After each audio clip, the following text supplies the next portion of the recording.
يا صباح الخير. بقالي كتير قوي نفسي اكل بليله، فقلت بقى ايه، جيت امبارح بالليل قلت لا انا نفسي اكل بليله، فهنقع شويه بليله كده لحد ما اصحى الصبح واعمله. انا البليله بجيب القمح وانقعه قبليها بيوم اللي هو بالليل، وبصبح اعمله. ماشي، ما بياخدش وقت في السوا. المهم اول ما صحيت على طول من على السرير رحت قلت ايه، هروح بقى ايه، احط البليله تتسلق عقبال بقى ايه ما اخلص اللي ورايا، هروح اتوضى واصلي الصبح واشوف هعمل ايه لحد ما هي تستوي. بعدين هنا جيت كنت صليت وقلت الاذكار بتاعتي الحمد لله. وبعدين جيت قلت اول حاجة هعمل دورة غسيل كده، كان عندي غسيل عاوز يتنشر، رحت شلته وحطيت بداله دورة. وبعدين بدأت دورة الغسيل وقلت بقى ايه، هشوف هعمل ايه، هروح انشر اشوف هعمل النسكافيه بتاعي. كنت هنا عملت النسكافيه، كان ليا مزاج قوي ان انا اقوم اشرب نسكافيه كوفي ميكس. نسكافيه كوفي ميكس زي ما كنت قلت قبل كده، اوقات بحسه طعمه جميل جدا واوقات بحس طعمه وحش، مش عارفه ليه، مع ان انا من عشاق كوفي ميكس. بس الفتره الاخيره مش عارفه بقيت احسه ساعات وساعات. هنا بقى جيت احط النسكافيه بتاعي، وبعدها كنت خلصت، وهو مجرد ما خلصت كوبايه حتى ما كنتش خلصتها قلت ايه لا اما اقوم ايه وانا بشربها كده اشوف هعمل ايه. رحت دخلت على البلكونه دي اللي انا بنشر فيها الغسيل، غير البلكونه التانية كانت بقالي كام يوم كده ما نظفتهاش، فاتبهدلت. هي انا عندي البلكونات بتتبهدل بسرعه جدا جدا، فلو يعني اللي هو انا اما باجي بمسحها او يعني بمسحها واكنسها كل يوم بجيب منها بلاوي، مش عارف بقى لما بسيبها يومين وكده. بدأت بقى ايه، جبت كنستها بالمكنسة، مش عارفة مالي كده. وبعدين جيت بقى ايه امسحها كده. مسحت البلكونه كلها. انا كنت مسحت قبليها، يعني انا لما كنت بمسح كده كنت انا اصلا نشرت الغسيل، يعني كنت نشرته وبعدين ايه قلت بقى ايه امسح الاول، طبعا كنست وبعدين نشرت وبعدين ايه قلت همسح بقى ايه في الاخر عشان ايه ما بوظش تاني. هنا كان الظهر جدا وانا كنت بمسح او كنت كنت بمسح. قلت بقى ايه الفروض كده في وقتها. احسن حاجه ان انتي تصلي الفروض في وقتها، ما تاجليش الصلاه ما يتاجلش. عارف لما تصلي الفروض في وقتها والصلاه ما تتاجلش طول الوقت، تحس ان انت مبسوطه، تحس ان انت مرتاحه نفسيا. حتى بالعكس جدا هتلاقي ان انت بتصلي بتقومي تعملي حاجه عقبال ما العصر جدا بتروحي تصلي العصر وبعدين تخلصي كذا، هتحسي ان انت يومك متنظم.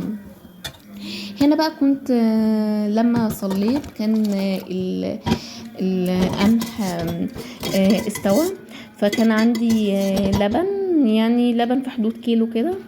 رحت جبته وحطيت بقى ايه ال القمح فيه. ومية القمح يا جماعة حتى لو حاجة بسيطة جدا، مية القمح ده هو اللي بيدي نكهة البليلة اصلا. يعني في ناس تروح جايبة ايه بتسلق القمح وبعدين تصفيه من ميته وبعدين تروح يعني ايه تروح حتى بقى مزودة فيه اللبن. ماشي، لا الصراحة ما بحسش بطعم البليلة خالص، بالعكس مية البليلة حتى لو بسيطة جدا هي اللي بتدي طعم البليلة، يعني هي المية دي هي اللي بتدي الطعم. وبتحط بقى ايه السكر على حسب الرغبة. انا ما بحطش السكر كتير، فلو بعد كده لو حد عاوز يزود في البليلة في الطبق بتاعه بيزود. هنا بقى ايه كنت خلصت وكنت فطرت. انا فطرت النهارده ببليله. البليله حلوه جدا ومغذيه جدا وحلوه جدا للفطار للاطفال وهي رايحه المدرسه الصبح او بالليل، او بس هي تنفع لكل حاجه في الفطار او كل حاجه، ما عدا طبعا ايه ان انت تتعشي بيها اذا اللي هي حاجه حلوانيه كده اللي هي ايه عامله زي الايه الرز بلبن. كنت فطرت بيها، وبعدين جيت بقى انضف المطبخ بتاعه كده. الرخام يعني ما بيكون مش مفهوش حاجه مستعصيه للتنظيف وسلك ومواعين وكده، لا اللي هو بميه بس، بالفوطه بتاعه المطبخ قط. بمشي على الرخام اللي هو الرخام الاسمر، طبعا بيبان فيه التراب اللي هو الناعم بيبان فيه جدا، فلازم اللي هو ايدك فيه دايما دايما. هنا بقى كان البوتاجاز كان بقى مطرح دهون ومطرح البليله وهي بتغلي وكده، كانت منطوره، وانا اصلا بقالي كام يوم عاوزه انضف البوتاجاز تنظيفه عميقه، فقلت بقى النهارده انضفه معاكم وكده. شلت اللي هو الحوامل بتاعتها. الحوامل انا بحطها في غسالة الاطباق، بتطلع ما شاء الله يعني حلوة ومية مية يعني، هي واللي هو البتاع اللي هو الحديدة اللي فوق دي بتاعت العين، ماشي. دي بحطها في غسالة الاطباق، بتنضف بتنضفهم كويس جدا. وانا بقى في الجوانب اللي هي صعب تعمليها بفرشة سنان كده قديمة عندك، او ممكن تجيبي فرشة اللي هي فرشة السنان الخشنة جدا دي، ممكن تجيبها مخصوص لتنظيف الحاجات زي كده، بتنظف جدا يعني الحاجات الصغيرة جدا اللي انت ما تعرفيش تجيبيها بايدك، لا دي بتجيبها كويس جدا. وبتنظف حلو قوي قوي. هنا بقى بعد ما خلصت امسك بقى البوتاجاز. المية السخنة برضو ساعدت معايا جدا جدا جدا ان الدهون او اي حاجة تتشال معايا بسهولة.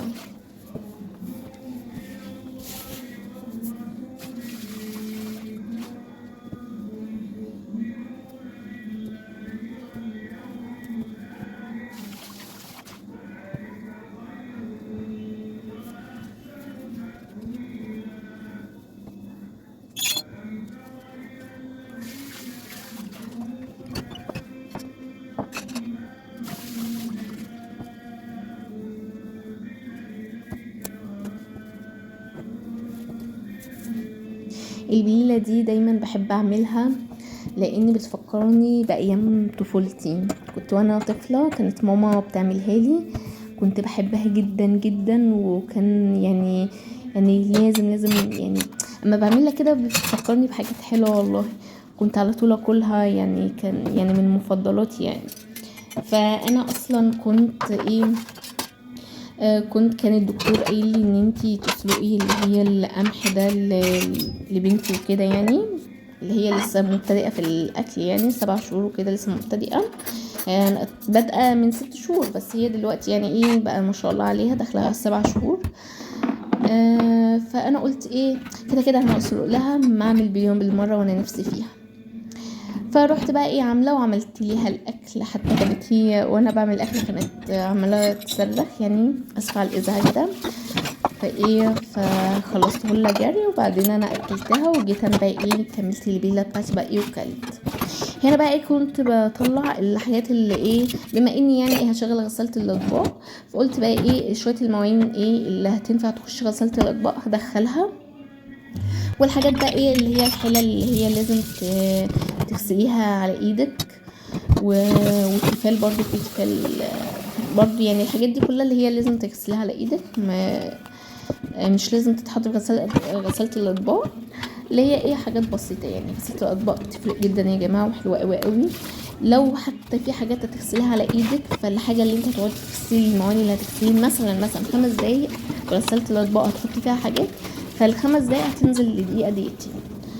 فمن الحاجات المنجزه جدا. انا مره كان عندي عزومه، ماشي، فانا كان عزومه بقى وكده، وعملت اكل وتمام، كان طبعا المطبخ يضرب يقلب. انا صحيت طبعا في نفس اليوم ما قدرتش ان انا اغسل مواعين ولا اعمل اي حاجه. صحيت الصبح طبعا المطبخ مكركب، في ثانيه الرخام لميته وكل المواعين الرخام مسحته وكل المواعين حطيتها في قلب الحوض، ورحت مشغله حطيت كله في غسالة اطباق. تقريبا كانت حاجات بسيطه جدا جدا تتغسل على ايدي، او يمكن ما كانش فيه حاجه كمان، كله حطيته في غسالة الاطباق. كان في حوالي 5 دقايق كان المطبخ معايا فل شمعة منورة. انا افترض بقى لو انا بقى مفيش غسالة الاطباق دي، كنت قعدت يعني كان قدامي مثلا قولي ساعة كده بالتنظيف والمسح والكلام ده. بس غسالة الاطباق معاكي بتنجز بالذات لما يكون عندك اطفال. هنا بقى كنت خلصت المواعين الحمد لله يعني. وهدخل بقى ان انا ايه الحاجات بتاعت اللي هي البوتاجاز دي بدأت ان انا اركبها واحدة واحدة. وسبت بقى الحوامل وحمالات العيون دي حطيتها في الغسالة تغسلها. وكنت خلصت هنا وبدأت ان انا بقى ايه اكنس المطبخ. ما كانش حاجات بسيطة جدا كانت. قلت بقى ايه بالمرة بقى بما اني ايه بمسح بقى ايه بعمق وكده ومسحت وكده. وده كان الفيديو بتاعي النهاردة واشوفكم معاكم في فيديو جديد ان شاء الله.